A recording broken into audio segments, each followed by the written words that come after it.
Good morning, everybody.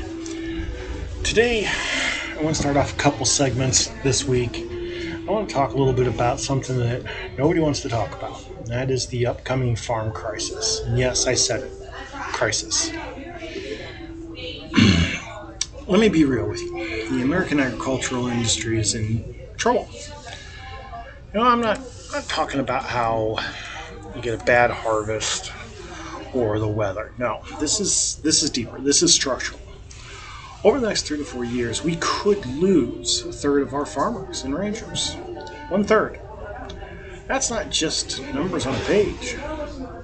That's families and communities and the folks who put the food on your table.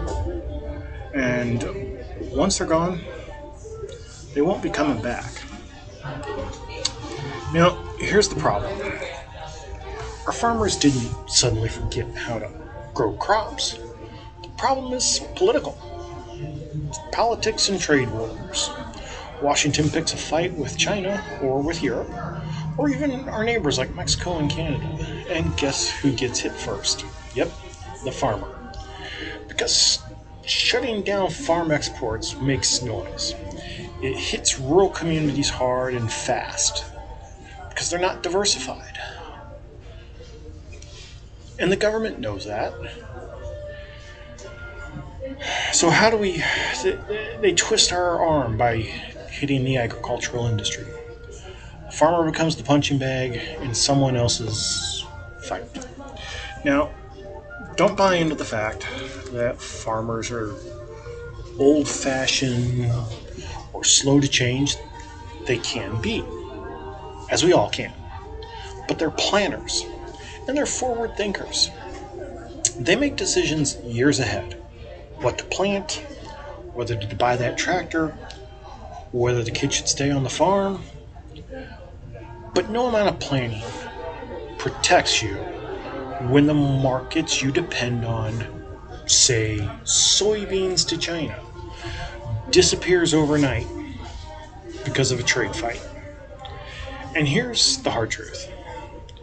The big guys, they've got lawyers, they got lobbyists, and they got deep pockets to ride it out. It's the small and mid-sized farms that get crushed first. And those are the farms that actually care about the quality of the food on your plate. So, if you think that this is just a farmer problem, think again, my friend. When small farms fail, you lose choice at the grocery store. You lose the flavor, you lose the quality, you lose the accountability that comes from knowing your food is grown by someone who lives in the community. The system tilts towards the big agribusiness and has since the 1970s, when the Nixon administration said, get big or get out. But that means less competition. And less competition means higher prices for you. And food that's treated more like a commodity than something you can be proud of.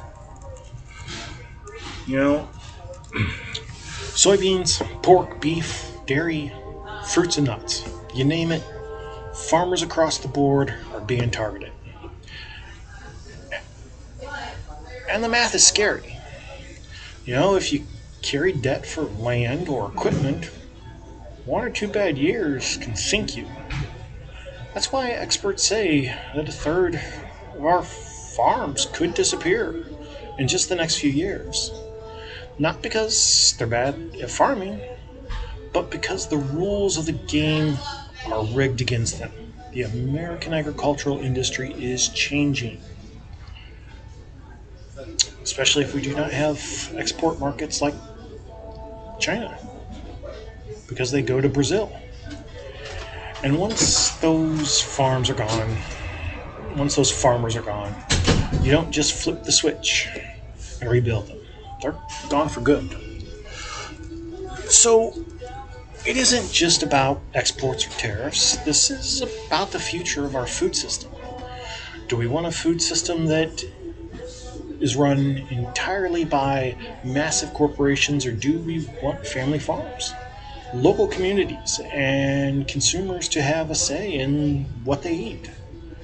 Because, make no mistake, the choices being made right now will shape the future of the American dinner table for decades to come. And if you don't stand up for the small farms, we're all going to pay the price. So, again, I'm going to talk this week in more detail about decisions that are being made. We unfortunately have attacked not just our political enemies, we've attacked our political friends. And we've pushed markets away.